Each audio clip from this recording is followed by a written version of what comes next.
This is a CBC original podcast. You're listening to Alone, a love story, and I'm Michelle Parise. Chapter 9, Freedom. Super Connectors. It's June. I've lived alone for 2 months, and my place is coming together. I love it here, actually, set up how I like it, neat and tidy. No cupboard doors left open, no toilet seats left up. Out every window you can see the city, and out the bedroom windows, the CN Tower looms huge in front of us, all lit up with different colors at night, the rumble of commuter trains, a new melody. It takes me 10 easy minutes to walk to work each day, 13 minutes in heels. Not having to take public transit anymore improves my life by 1,000,000%. We are downtown. In this way, I feel normal again. I'm in the right place again, physically anyway. Mentally, spiritually, I'm still trying to figure out what direction is up. I was domesticated for so long that I have no idea what people do for fun, which bars or cafes are cool, where to go dancing. My reference point for all that is like 2002. So I start to hang out with the super connectors. You know them? Those friends you have that are connected to all kinds of people and different scenes because they're open and fun-loving and curious and just totally, completely great. I'm lucky to have a few of those friends. One is a woman with a big laugh. She's always laughing, and you can hear it miles away. She's like walking electricity, powering up everything and everyone she touches. So I hitch myself to big laugh as much as I can. I recognize an old me in that energy, a me that once was. Another super connector is a guy I've known for a long time, the one I call Forever 21. He's freewheeling and fun-loving and seems to know everyone in the city. His stories are always about crazy adventures in far-flung places with interesting people. Forever 21 always knows what's happening on a Friday night, and he'll take me there, throwing me into all kinds of spontaneous situations. The best thing about my friendship with him is that we're just friends. No drunken fumbling to regret later. As the years go on, there are plenty of times we'll sleep in the same bed like cousins at a sleepover. He's my pal, my brother.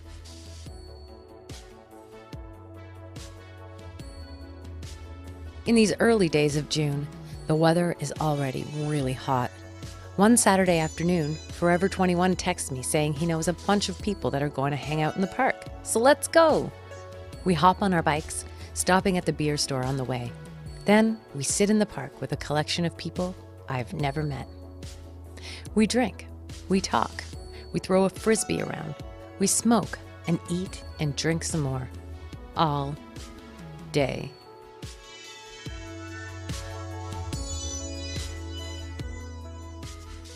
I'm really confused by this. They all seem to be in their 30s like me. Don't they have anything to do today other than drink in a park for 7 hours, just hanging out like we're 21? No, they don't. Or if they do have errands to run or laundry to do or other shoulds, they don't care. They'd rather enjoy this first real hot day of summer. Enjoy. It's not something I've done in a long time. Enjoy something. I know that sounds crazy, but honestly, I just spent, all my life not enjoying things because of all the other things I should be doing. To just sit in a park at age 37 instead of crossing things off a list, this is big for me. Huge. Forever 21 is beaming. That's what he does. He looks like he's enjoying himself all the time. Being around that kind of energy is powerful for me. I grew up with a lot of negativity, in a culture and in a family where should is the primary driving force, where criticism and advice, followed by complaint, is the main style of communication. And then there's the guilt. It's on this day in this park, with my friend and this group of total strangers, that I start to realize the importance of having positive, bright forces in my life. People who are enjoying things. The rest of the summer is an awakening for me. And I'm not just talking about when I finally, in late July, begin to sleep with random men for the first time in my life. It's an awakening that I can let my list-making, constant planning, and guilt fall away a bit. I go with the flow a little more. Forever 21 says, "Let's go to a soccer game." And I say, "Right now? But I'm not prepared." And he says, "What do you gotta be prepared about? Let's go." And we do. We just up and go and see a game with two of his friends I've never met after we just spent 7 hours hanging in the park. And you know what? I have the best time. One of his friends at the soccer game, the lawyer, he becomes one of my friends too after that. A few of the other people from the park that day become my friends also, especially one woman, another super connector, the traveler, who sparks an epic trip to New York City. I meet so many wonderful people over the next year, all because of her. Eventually, she'll be the reason I meet the man with the white shirt. She's a tough cookie who's soft on the inside, and she becomes a confidant and a coach and a sister to me. These super connectors remind me how to have fun again. They teach me how to be spontaneous. And that spontaneity is also making me a better parent. The more time goes on, the more relaxed I've become. And Bertie relaxes with me. I'm a lot less do this, do that. We ride the ferry out to the city's islands while she wears a Supergirl costume. I teach her how to use chopsticks in the noodle place up the street from her school. She shouts, "U-turn," pretty much every time we're in the car because I always manage to drive in the wrong direction or get lost, so used to having the husband as navigator. But instead of stressing it, I laugh at myself. She laughs with me. I leave dishes in the sink at night and play with her instead. If she takes forever to get dressed in the morning, I make a game of it instead of yelling at her to hurry up. We're feeling breezier. Her temper tantrums disappear. She becomes more of a little pal and less of a little pain in the ass. I don't want to make too big a deal of it, but being around the three super connectors has taught me something that's totally cliche, but no less amazing. Don't sweat the small stuff. One more thing. There's a moment that symbolizes this awakening period of my life more than any other. It's 2 a.m. on a hot June night. We're leaving one dive bar to go to another. It's me and Super Connector 1, Big Laugh, as well as Super Connector 2, Forever 21, and one of his friends. The two guys have bikes, but me and Big Laugh are on foot, wearing summer dresses. "Hop on the back," shouts Forever 21. So of course, Big Laugh just bunches up her skirt in one hand and hops onto the back of the other guy's bike like that's just a normal thing to do. I stand there dumbly, worried I'm too heavy for his bike, worried about weaving through the traffic of the downtown streets, worried about the logistics since I'm wearing a dress. Like he senses it, Forever 21 shouts, "I got ya, no worries," with a smile as wide as the continent. With trepidation, I sit, side saddle, on the back of his bike. I tuck the skirt of my dress up under me, put my arms around his waist, and off we go. And this is the image I will have in me forever. The feeling. The dark 2 a.m. sky, the cars going by, the streetcar rumbling past. Behind me, my friend is cutting the night with her big laugh, enjoying the crazy moment. Wind on my face as the bike weaves through it all, heading to somewhere I don't even know where, and it's okay. It's okay not to know where I'm going. To not let fear stop me.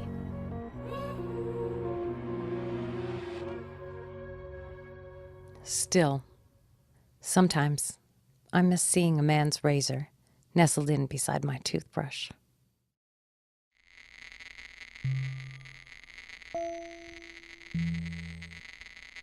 Young again.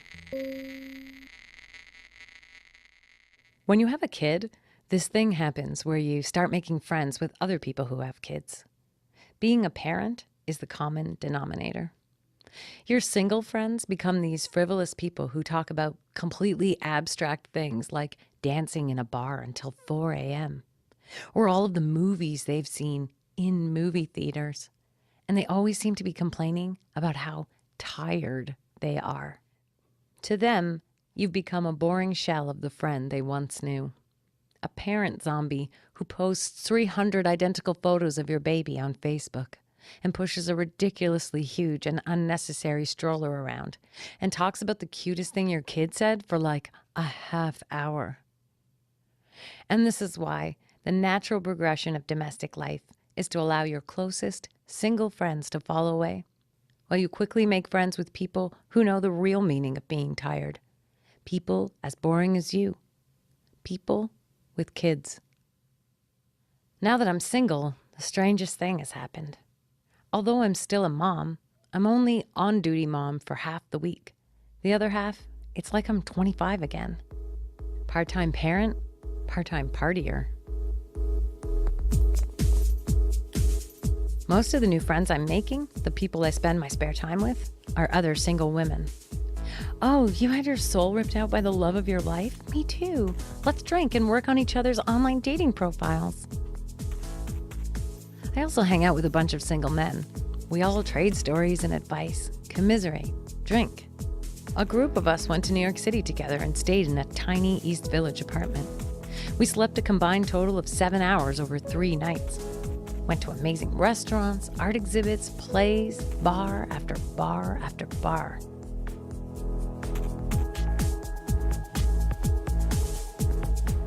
We shopped. We smoked. We did whatever we wanted. It blew my mind. This is how it is with childless people in their 30s, I've discovered. They're living exactly like I did in my 20s. And now, so do I. Half the time.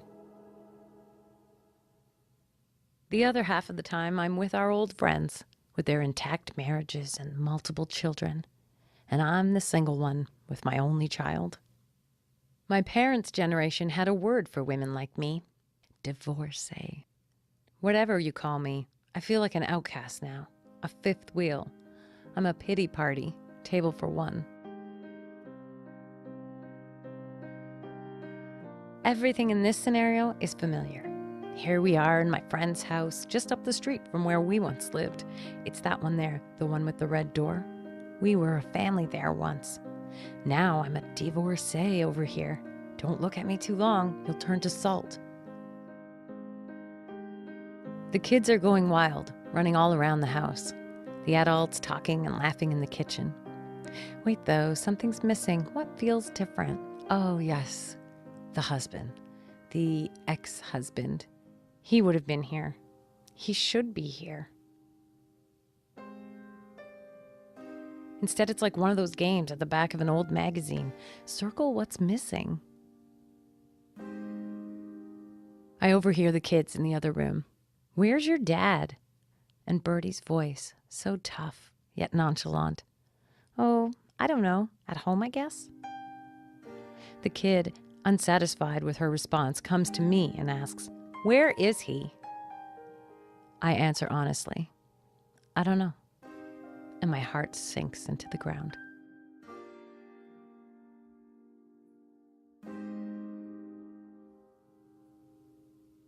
That's the only thing that's different here. The absence of him. Well, I'm different too. I'm a shelled out version of who I once was. A shadow. Look at me here, breathlessly recounting dating stories, regaling the room with all of the cool places I've been going and the things I've seen now that I'm a free agent with joint custody. Now that I have all the time in the world. It's a funny thing, actually. Before the breakup, every moment of my life was taken up by Bertie or the husband or my mother or my job or, well, you know. I know you know. There was no time to think, no time to rest, no time to take care of myself. I'd dream of having an hour to myself, an afternoon. And now, here I am with so much time, I don't know what to do with it.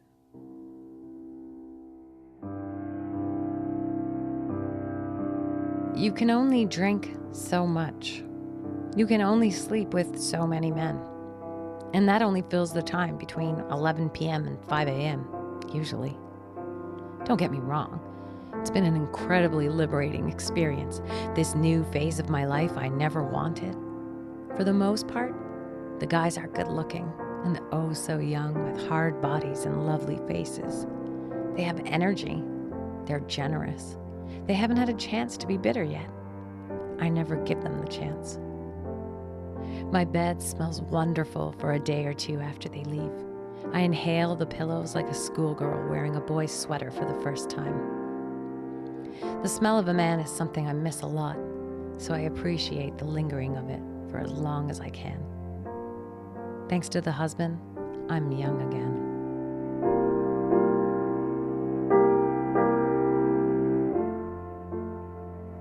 And so I tell the stories with relish, as if I need to prove to my married friends that I'm constantly turning lemons into lemonade.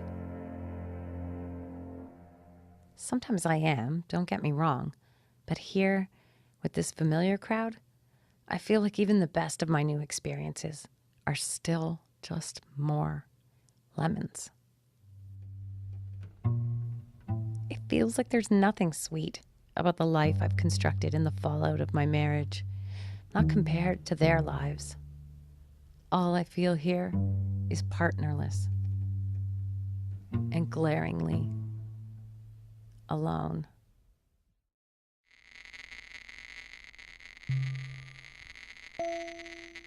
What are you fighting for?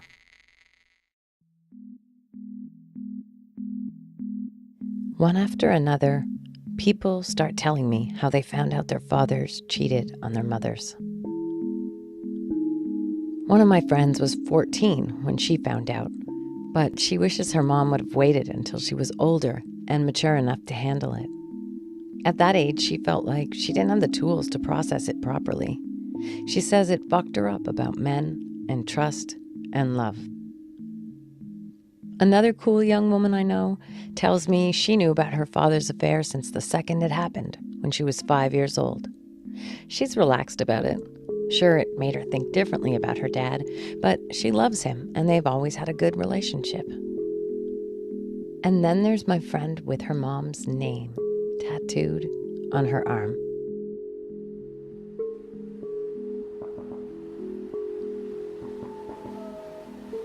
It's Canada Day, 4 months since the husband dropped the bomb on me, and we're sitting out under the stars at her parents' cottage. Fireworks in the distance. We're drinking and talking. The hot night air, the mosquitoes, the gaping hole in my chest. I drink more alcohol so I can reach the point where the hole doesn't hurt so much. Where is he? Why isn't he here with me? Over and over in my head. Why isn't he here?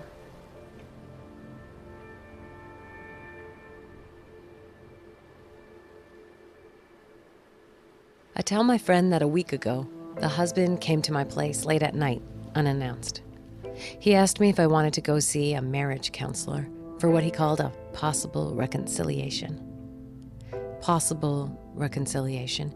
This is how he talks sometimes, like a law textbook more than a living, breathing human. But I tell my friend I'm willing to try. I'm willing to believe him when he says he's still in love with me, that he's remorseful. I'm willing to try and reconcile, to do whatever it'll take to save my marriage. She says, "You're fighting so hard for him. But even if he were to turn around tomorrow and come back to you 100%, would he really love you enough? The way you need to be loved?" I'm quiet.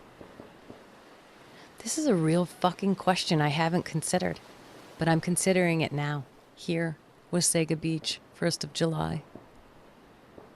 No. He wouldn't. "So then what are you fighting for?" she says. And I see it on her face. The pain of growing up knowing her dad had cheated on her mom. The pain that her mom had decided to stay. She tells me the reason her mom's name is tattooed on her arm is to remind her that her mom was both incredibly strong and incredibly stupid. Strongest woman I know and the stupidest, she says. I'm not sure how I feel about this, that her mother was stupid for staying. I think there's something admirable about trying to rebuild a marriage after an affair. But I can't help but wonder, what am I fighting for? A man who only sometimes loves me? A man who treated me with less respect than anyone in my life? No matter how much I love him, I want to be loved the way I love. Open and huge and real and without limits. That's a marriage worth fighting for. I'm done fighting for us. After this night, I never once think about getting back together with him. There will be no possible reconciliation. From then on, I know that will never happen, and I don't want it to. You're listening to Alone, a love story. It's a CBC original podcast, written by me, Michelle Parise. The story editor is Veronica Simmons. Alone is mixed and produced by me and Veronica in our hometown of Toronto. Our theme music is by Yahenda. Explore more at cbc.ca/alone. It's my digital scrapbook with art, videos, music, and the story behind the story I'm telling. Stick with me. I want to tell you about going across the sea.